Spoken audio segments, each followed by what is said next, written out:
Hey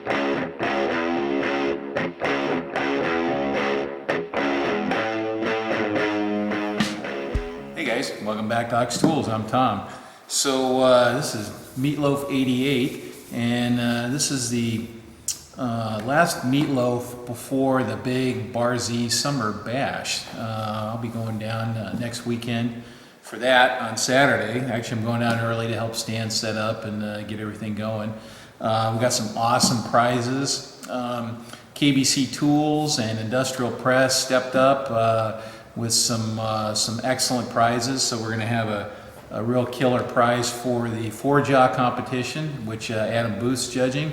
And then there's a layout competition that I'm judging, and there's a killer prize for that too. So, and then Industrial Press sent some books, which I'll be bringing down there, and for raffle prizes or door prizes, whatever we decide. So we got a ton of stuff. So be sure to go to Bar Z if you want to go. Do your RSVP. Stan's pretty specific about how he wants people to RSVP. So there's that. Also, just a little update. I put the SolidWorks models of the Baby Bullet Vise up on the blog site.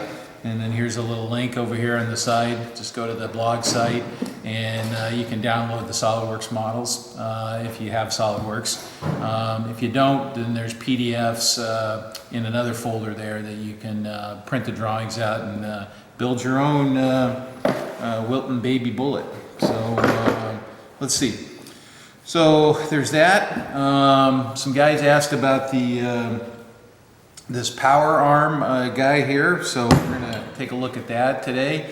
And also I'm doing there's some little guards on the side of the Taft Pierce grinder that I'm doing a little repair on, and I'm gonna show a little bit of that. So let's suit up and let's get quacking here. All right, so here's this Wilton Power Arm Junior, okay? And some guys were asking me how this thing actually works here. It's actually fairly simple, but what I thought, it's, you see the handle's a little bit loose there? So what I thought we'd do is just go ahead and take it apart, right? And you guys can get to see the innards of this thing, and it's not actually that difficult of a thing to make.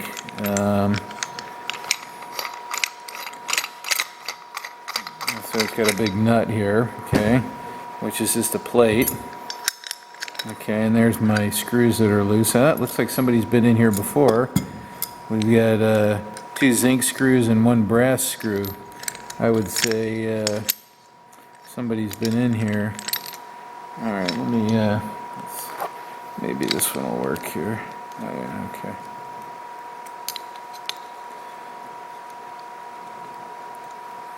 So it looks like 832s.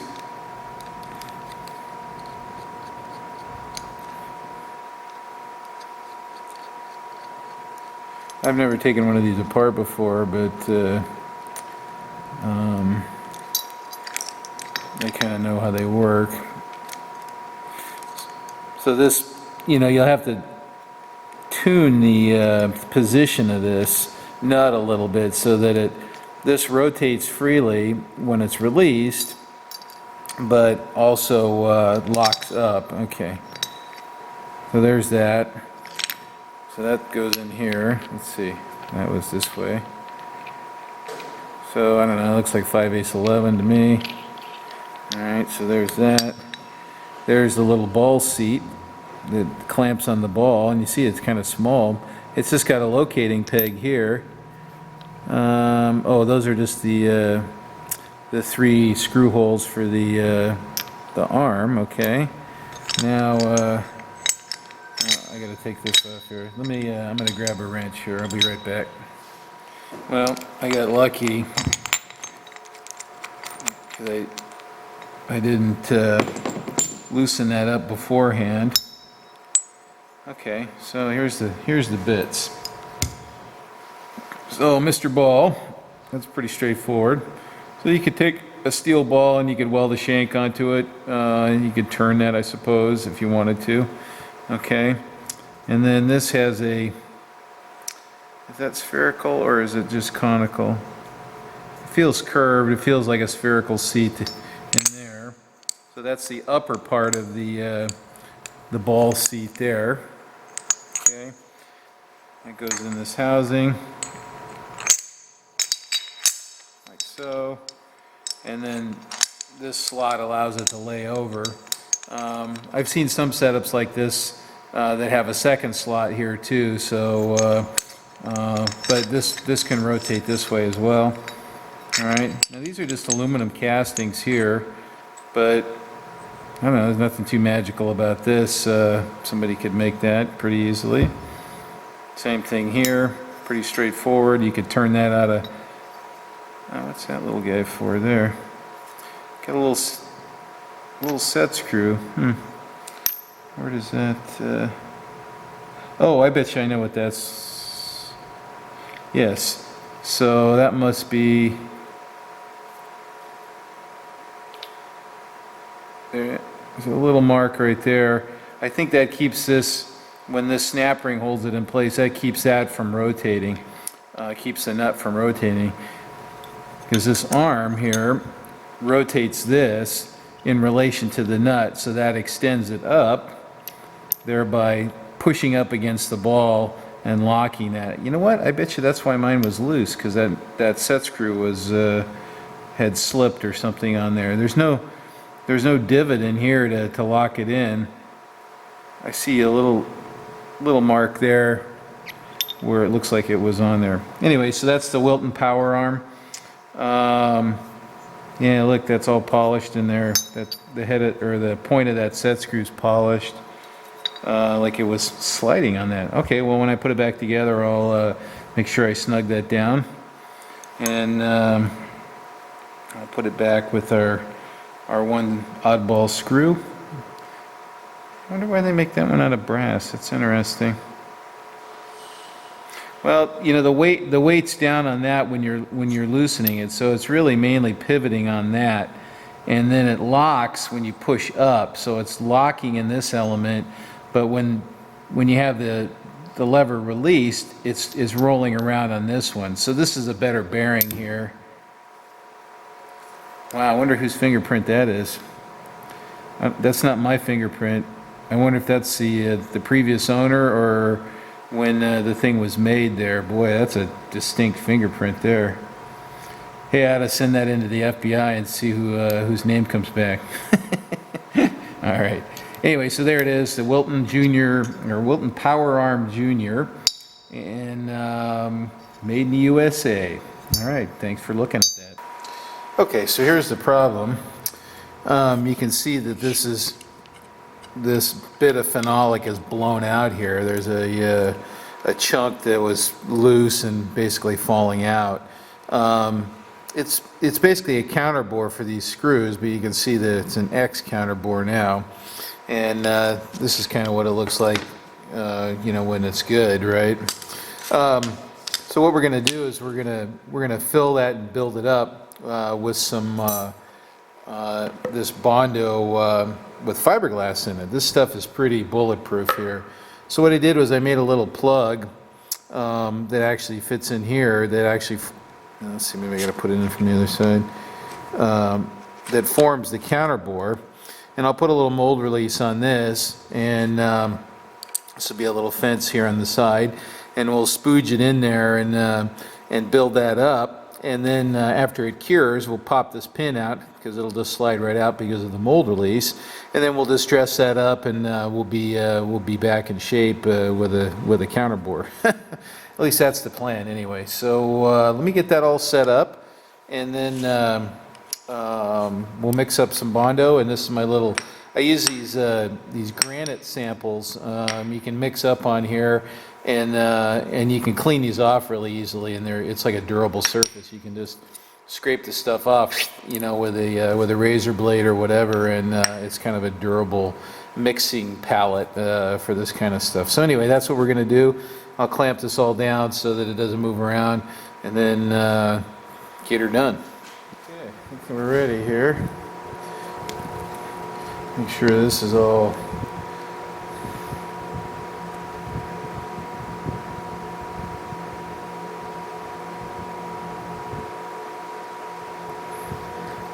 Ready to go.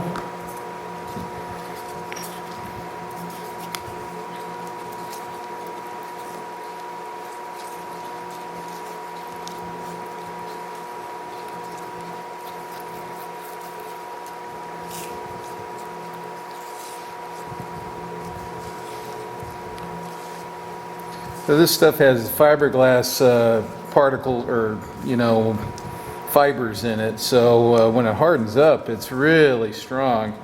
A friend of mine, Ray Schleen, uses this to make bucks off of old car parts, and you can actually hammer on it after it's fully cured.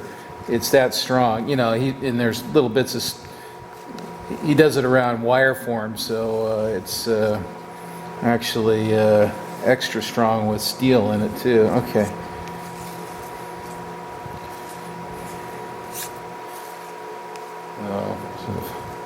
I got way too much here. It's easier to mix when you have an abundance. Okay, so we're gonna pick up a little blobicus here and just kind of putty it in there. Now I'm not super concerned with how it looks initially, because as it cures, I just want to make sure I got enough in there. As it cures, you can shave it with a razor blade, and kind of get it trimmed back a little bit, and then save the last little bit for sanding and whatnot. And there's a danger that as it gets sticky here, is what's actually happening right now, is that you pull it out of the thing that you're trying to. All right, so this is what I call, I mean, you can sit there and fart around with it, and go, oh yeah, look, I'll just work on that little bit, but it just gets worse and worse and worse and worse, right? And then at some point you can't do anything with it, okay? And so this is where experience comes in. I'm stopping right there, okay? So let me clean off a few things here while it's easy, like this little spatula, okay? All right, so we're just gonna wait, and then I can see that it's already kicking there, so it's time to get off the horse. So I'll let this harden up a little bit, and then I'll just scrape it off of the granite, and then we're done. This I'll let cure more before I start fiddling around with it. So we'll be back in a bit. All right, let's see what we got here. I trimmed a little. It came right off.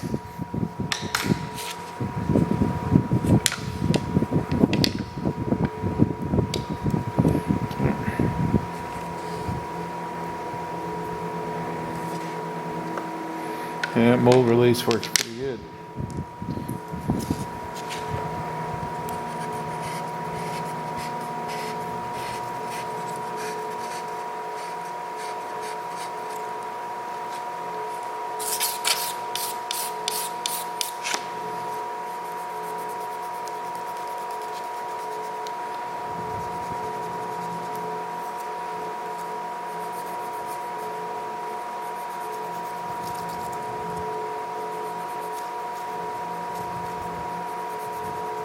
A little soft. I don't think I want to file on it just yet. And it's still kind of rubbery. I'll do a little trim in here just to cut down on the filing.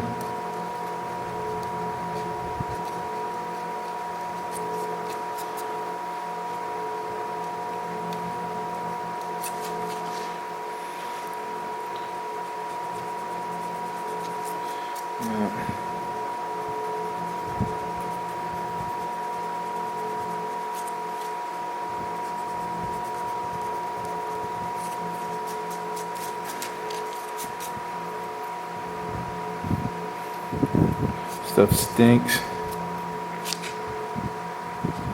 Okay, got our counterbore back. Let's see if yep, what it's supposed to do.